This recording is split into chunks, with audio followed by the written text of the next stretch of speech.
PowerPlayChess, brought to you in association with Kagi.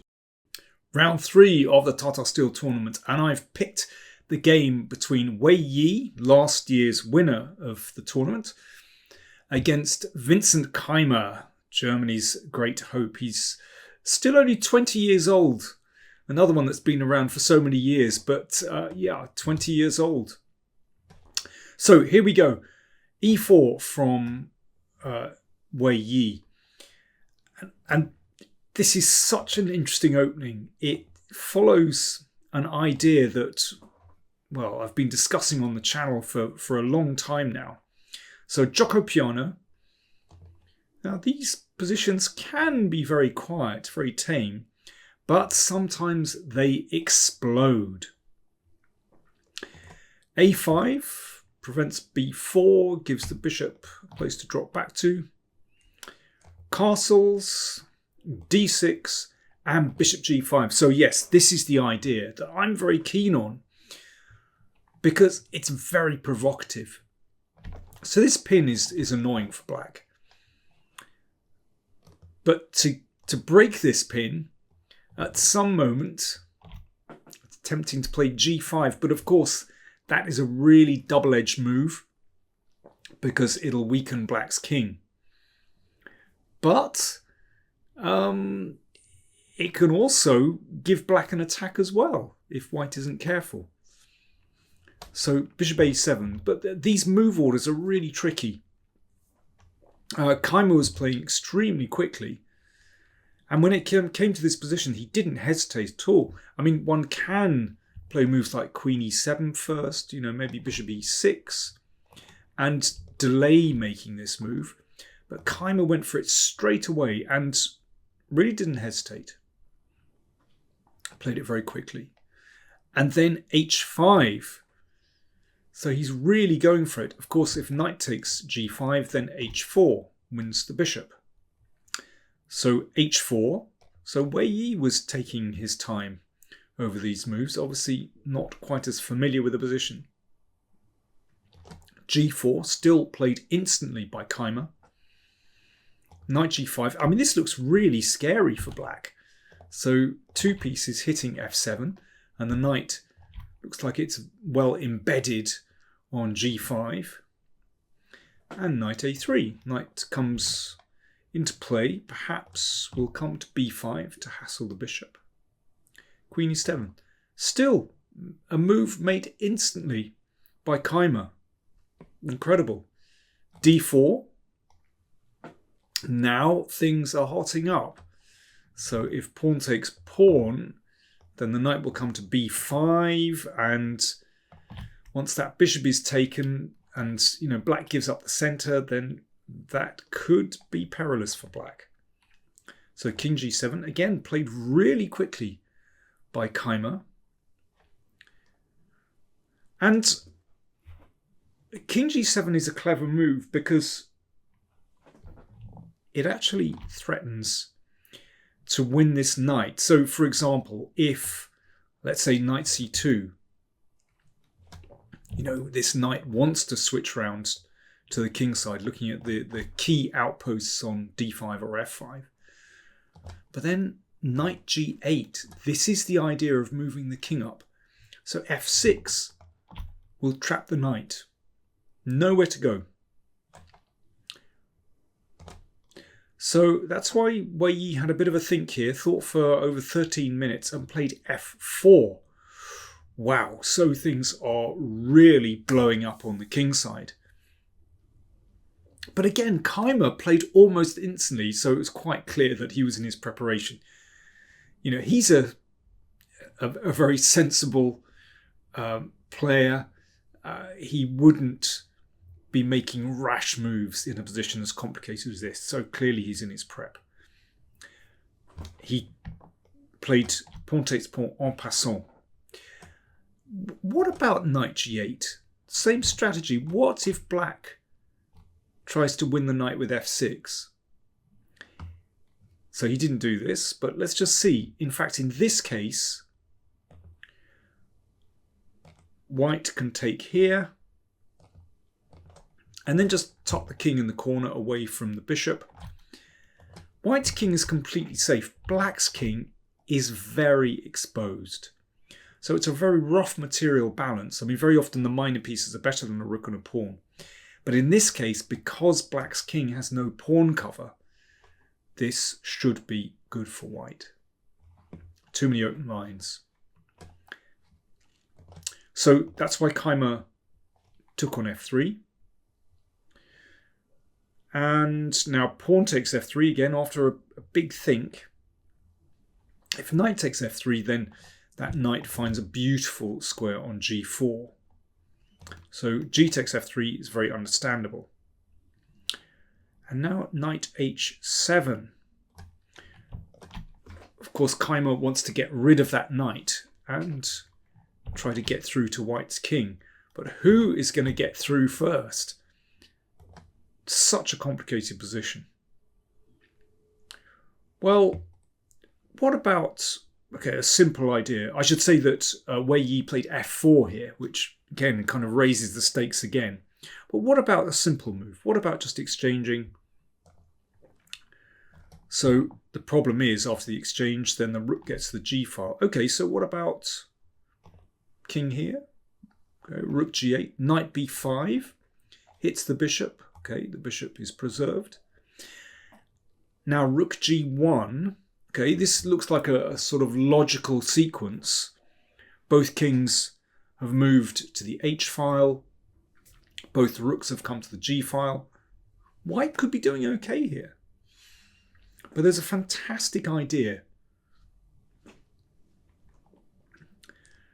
My computer points out that it's possible to exchange and then play knight e5. So this is a beautiful way of bringing this knight into the attack. So what's the big idea? What happens if this is taken? Well, then rook takes g3.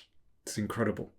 And it's black that breaks through first with this wonderful shot. Bishop h3, rook g8, and it is forced checkmate.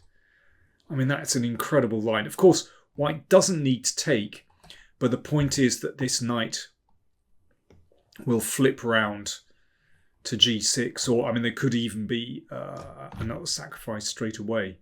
But basically, black is doing well after knight e5. So I think the point I'm trying to make is if White makes normal moves here, then black will be first with the attack. So that's why f4 was played. I mean, there are so many interesting options here. Keymer now thought for 40 minutes. So this was his first big think of the game. And he knew that he'd looked at this position, roughly. He knew that it was okay for him, but he wasn't quite sure what to do. He played bishop g4, which certainly looks like a very natural move, because obviously, White's queen wants to take on h5. Incredibly, there's another opportunity here for black. Knight takes, pawn takes, and now strange move, pawn takes pawn on f4. I mean, as Keymer said afterwards, this is really counterintuitive because it leaves these pawns very nicely placed, blocking out the bishop. Really counterintuitive. But once again, knight e5 is a superb move. So obviously there's a pin, so it can't be taken. And this knight is ready to support the attack, maybe moving to these squares. Bishop g4 is actually threatened. And knight, whoops, I'm going a bit awry with the arrows. And knight f3 check, for example. And it could well be possible to open the position with f6 as well. So he missed that, to his chagrin, as he saw afterwards on the computer that that's what the computer was suggesting. But he played instead bishop g4. As I said, I think, a very human move, a very logical move. Bishop e2, blocking, exchange, and then pawn takes pawn on d4. So you can see in this way that this bishop is still very much in the game. King g2, stepping out of the diagonal. Pawn takes pawn. And so many possibilities here. I mean, one idea, of course, is to take this pawn. But then black would take, play rook h8. And, I mean, this one is just very hard to judge. At the moment, let me see. I mean, white will presumably recover this pawn. And then white is still a pawn down. But, I mean, very hard to evaluate that position. But Wei Yi took on h7. Keymer didn't recapture immediately. He threw in this little Zwischenzug, hitting the rook, which moved. Keymer was thinking that white should play, or just assumed white would play rook b1. And then he was actually considering avoiding a draw here and playing king h6. Again, very unclear. I mean, white could go into an endgame and take here. Very hard to say what's going on. But instead, Wei Yi played rook d1. And after king takes knight, queen takes pawn, check. King g7, queen g4, and Keymer basically just allowed a repetition here. Like this. In this case, king h6 certainly isn't very good because of rook d5. That's the difference between playing rook b1 to rook d1. Threatening mate on h5, and if f5, then the rook will come in on e6, and obviously that's crushing. So an honourable draw from both players. Really incredibly complicated. Both players absolutely going for it. But yeah, it fizzled to a draw in the end. But great stuff. Really entertaining game.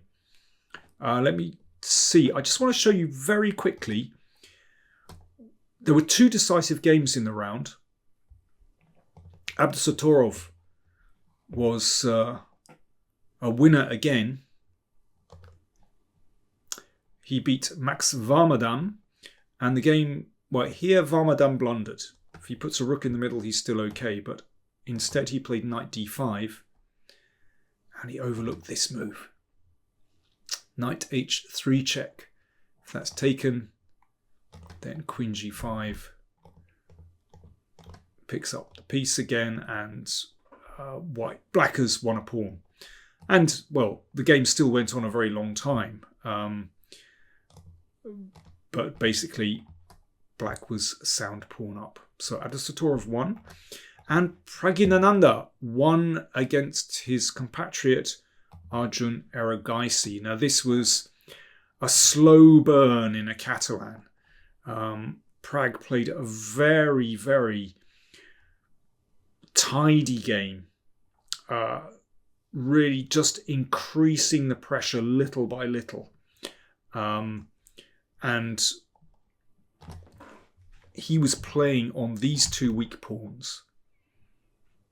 And he just managed to overload Erigaisi. It went like this. Rook d1. So there'd been a lot of switching back and forth, but finally Prag broke through with this move. Rook a7. Rook a1. Hitting this pawn. Rook a8. And now knight b5. Attacks the rook. And knight d6. Picks up the pawn on f7. And, well, it still required some very good technique, but Prag finished the game off well. So, just looking at the scores after 3 rounds, 2 players share the lead. Pragyanananda and Abdusatorov both have 2.5. Then we have Caruana, Gukesh and Keymer on 2 points. I should say that Caruana and Gukesh played today, and that was an honourable draw. See you tomorrow for round 4.